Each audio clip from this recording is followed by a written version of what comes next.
जय श्री श्याम लखदाता की जय, खाटू नरेश की जय। तो श्याम भक्तों, जब एक एक रुपए के लिए आप तरस रहे हो, तब इस उपाय को करके देख लेना। जीवन में हार मान चुके हो तो एक बार श्याम बाबा का यह चमत्कारी उपाय कर लेना जरूर। फूटी किस्मत भी ना बदल जाए तब कहना। जय श्री श्याम, हारे के सहारे की जय हो, लखदातार की जय हो। श्याम भक्तों, बाबा श्याम का नाम लखदातार इसलिए है क्योंकि बाबा श्याम के दरबार से कोई कभी भी खाली हाथ नहीं लौटता।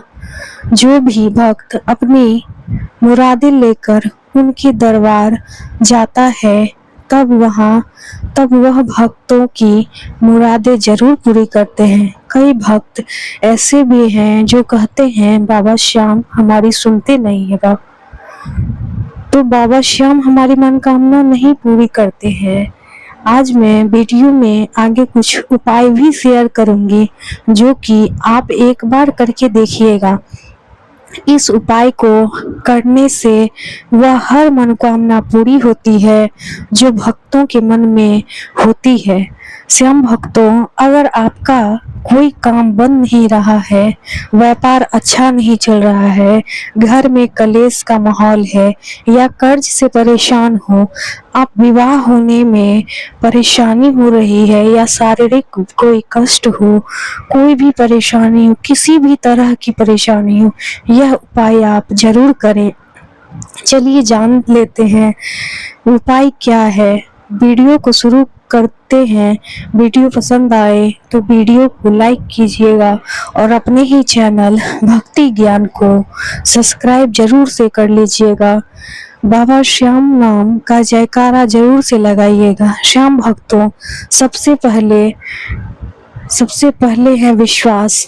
आप कितना भी पूजा पाठ कर लो, कितना भी मंत्र जाप कर लो, कितना भी भोग लगा लो, जब मन में जरा सी भी शंका होती है कि पता नहीं मेरा यह काम होगा या नहीं, बाबा श्याम मेरा यह काम करेंगे कि नहीं करेंगे, तब वह काम नहीं पूरा होता है। वह कहावत है ना कि विश्वास पे ही दुनिया कायम है। सबसे मेन है बाबा श्याम पर विश्वास, भाव, श्रद्धा। अगर आप श्याम बाबा पर विश्वास कर रहे हैं तो ऐसा कोई काम नहीं है जो कि वह पूरा ना कर सकते हैं। श्याम भक्तों, अगर वह चाह ले तो एक पल में राजा और रंक बना दे, और रंक को भी राजा। उनकी कृपा किसी पर जल्दी हो जाती है, हाँ किसी पर थोड़ा सा देर से होती है, लेकिन होती जरूर है। चलिए जानते हैं उपाय क्या है। यह उपाय आज का मेरे एक सब्सक्राइबर ने शेयर किया है। उन्होंने कहा है, दीदी मैं बहुत परेशान थी, कर्ज से, घर में राशन ना खाने के लिए भी नहीं था, हमें बीवी की हमेशा किचकिच लगी रहती थी घर में। लेकिन आपकी वीडियो देखकर मैं श्याम बाबा की पूजा करने लगा, नाम जाप करने लगा और एक उपाय किया जिससे मेरा कर्ज समाप्त हो गया। और देखते ही देखते मेरे साथ चमत्कार होने लगा। मुझे बाबा श्याम ने सब कुछ दे दिया। दीदी, बाबा श्याम सच में बहुत बड़े दानी हैं। वो सच में लखदातार हैं। उनका चमत्कार कब किसके साथ हो जाए पता नहीं होता। यह कहते हैं, मैं मुंबई में बोरीवली इलाके में रहता हूँ। चौल में छोटा सा कमरा है, रिक्शा चलाता हूँ। वो रिक्शा भी मैंने किस्तों पर लिया था, लेकिन अब वह अपना हो गया है। जब मैंने वह रिक्शा किस्तों पर ले लिया था तब मैंने सोचा था कि रिक्शा निकलवा लूँगा और चलाऊँगा, मेरे पास पैसे ही पैसा होगा। लेकिन अपना सोचा किसी को कहाँ होता है। मैं ठहरा अनपढ़ गवार। मैंने कुछ पैसे ब्याज पर लेकर रिक्शा किस्तों पर निकलवा लिया था। मेरे 2 बच्चे हैं। जब मैंने रिक्शा निकलवाया था तब मैं बहुत खुश था, लेकिन किस्मत को कुछ और ही मंजूर था। पहले तो कुछ महीने मैंने ब्याज भी दे दिए और किस्त भी निकाल दी, लेकिन मुंबई में काम कम है। लोग रिक्शे से ज़्यादा लोकल से जाते हैं। थोड़ी दूर लोग जाते हैं, सिर्फ स्टेशन तक या हवाई अड्डे तक। उतने में ही 20 रुपए की सवारी बैठती थी।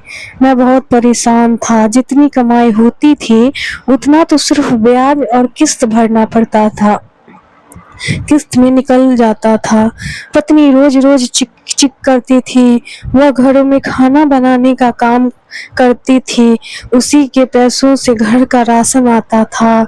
मैं अपने आप में कुढ़ रहा था कि मैं क्या करूं। मेरी पत्नी हमेशा लड़ती रहती थी और कहती थी कि तुमसे नहीं हो पाएगा कुछ। मैं बहुत ही परेशान था, तो फालतू में रिक्शा निकलवाया। और वो कहती थी फालतू में रिक्शा निकलवाया, कहीं और काम कर लेते, उससे तो एक पैसा घर में नहीं आ रहा है, बच्चों के स्कूल की फीस भी नहीं निकल पाती थी। उनके भी स्कूल से रोज फोन आता था कि फीस भरो, नहीं तो पेपर में नहीं बैठने देंगे। खैर, उनकी भी क्या गलती थी। जब 6 महीने की फीस नहीं जाएगी तो वह तो बोलेंगे ही ना। पत्नी के पैसे से भी घर की खर्च पूरी नहीं हो पाती थी।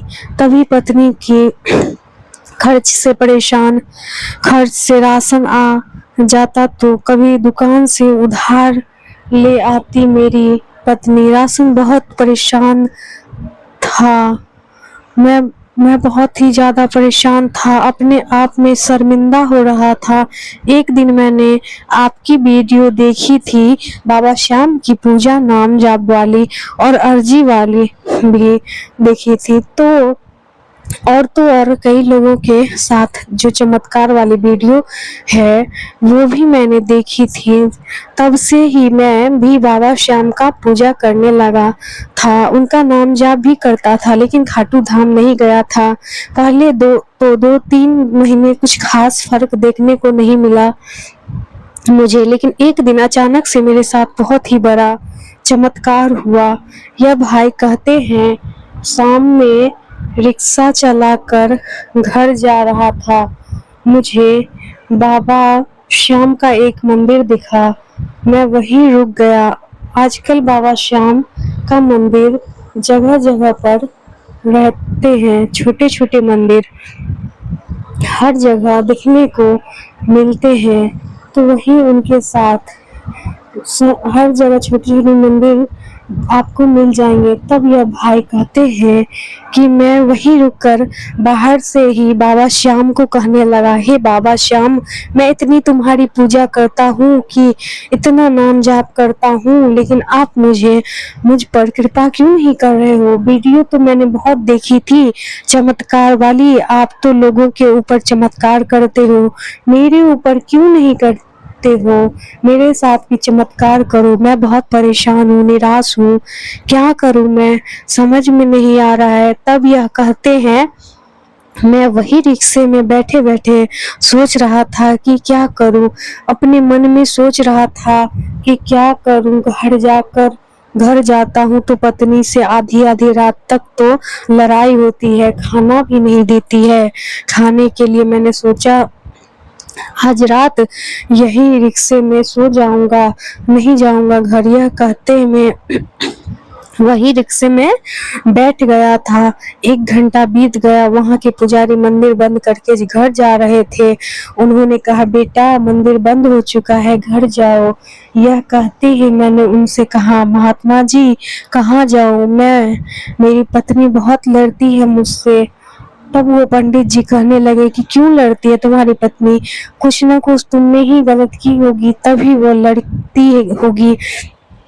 तभी कहते हैं मैंने उनसे सारी बात बताई। यह रिक्शा मैं पूरी तरह जो बैठा हूँ यह भी मेरा नहीं हो पाया।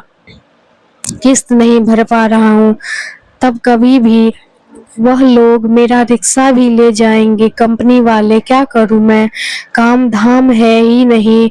वो पंडित जी कहने लगे, तुम बाबा श्याम की पूजा किया करो, नाम जाप किया करो। तब यह भाई कहने लगे कि हाँ, मैं नाम जाप करता हूँ, पूजा करता हूँ। उन्होंने कहा, इसी के साथ साथ एक उपाय भी करना बेटा, देखना तुम्हारा काम कैसे ना चलेगा, चलने लग जाएगा काम तुम्हारा।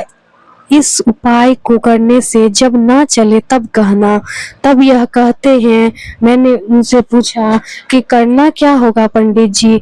तब पंडित जी कहते हैं, बेटा एकादशी के दिन सूखा नारियल ले लेना और उसमें 2 चम्मच पिसी हुई चीनी डाल देना। एक होता है नीला गीला नारियल श्याम भक्तों, और एक होता है सूखा नारियल जो पानी वाला नारियल होता है, वह गीला होता है, और एक सूखा वाला गोला मिलता है, उसी सूखा नारियल की बात कर रहे हैं यह। और पीसी हुई चीनी, अगर पीसी हुई चीनी आपके पास ना हो तो घर में साफ चीनी लेकर मिक्सी में 2-3 बार आप चला लीजिए, तो वह पिस जाएगी।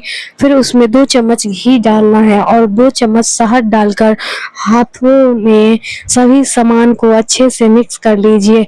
उसके ऊपर से सभी चीजों नारियल को ऊपर से फिर काट लेना है, उसमें सारी चीजें डाल देना है और उसे ले जाकर पीपल के पेड़ के पास, वही नीचे जड़े में उसकी बड़ी बड़ी होती है, तो जड़ों में एक साइड रख दीजिए।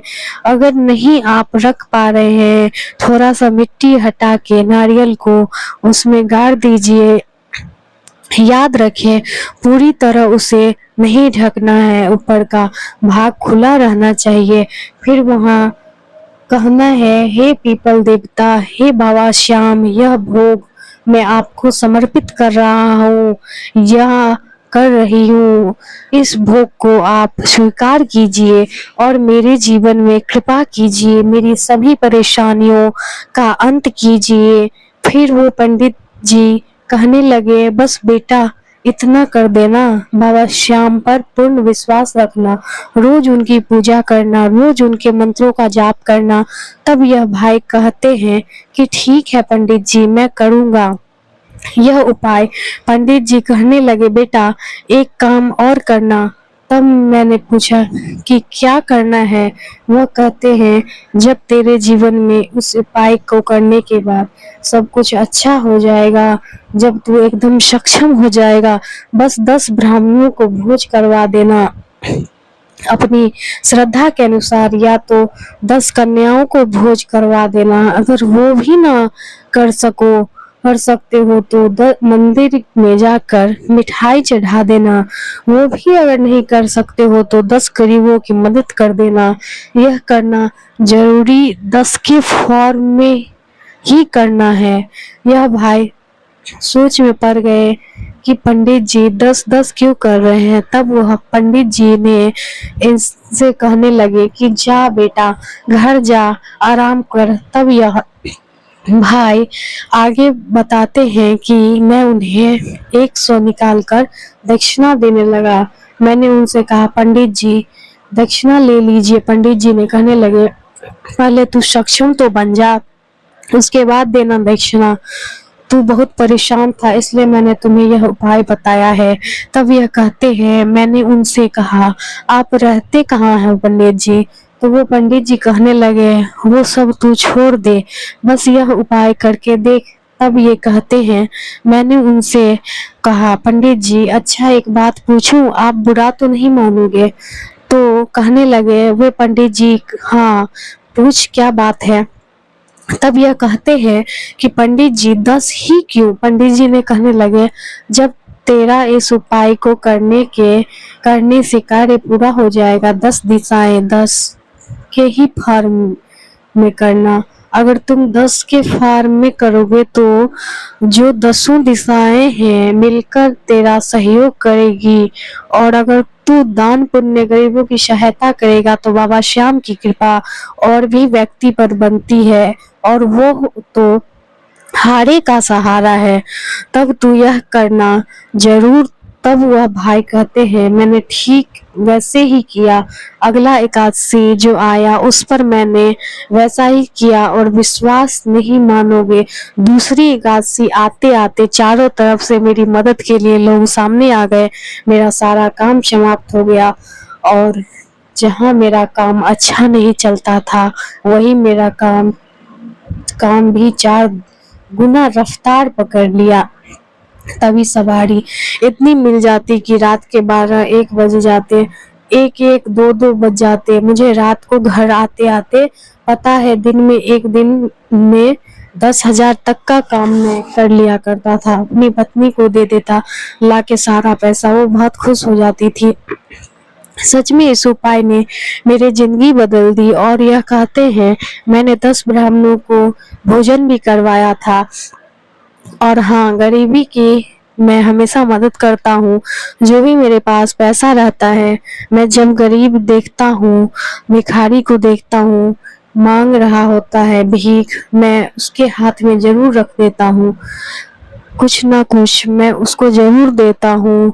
तो श्याम भक्तों, आप इस उपाय को करके देखिए। यह उपाय बहुत ही कारगर है। आप इसे चाहे तो हर एकादशी को कर सकते हैं। और एक बात, सबसे मेन बात, उनके मंत्रों को जाप रेगुलर करते रहिए। उनकी पूजा पाठ, बाबा श्याम का भक्ति भाव श्रद्धा से उनके मंत्रों का जाप, उनकी पूजा पाठ हमेशा कीजिए। इतना करके देखिए, बाबा श्याम अपनी कृपा जरूर करेंगे। तो उम्मीद करती हूँ जानकारी पसंद आई होगी आप सभी को। पर वीडियो पसंद आई हो तो वीडियो को लाइक कीजिएगा और अपने ही चैनल भक्ति ज्ञान को सब्सक्राइब जरूर से कीजिएगा। मिलते हैं फिर ऐसी ही वीडियो के साथ। तब तक के लिए जय श्री श्याम। श्याम हरे के सहारे की जय, लखदाता की जय। जय श्री श्याम।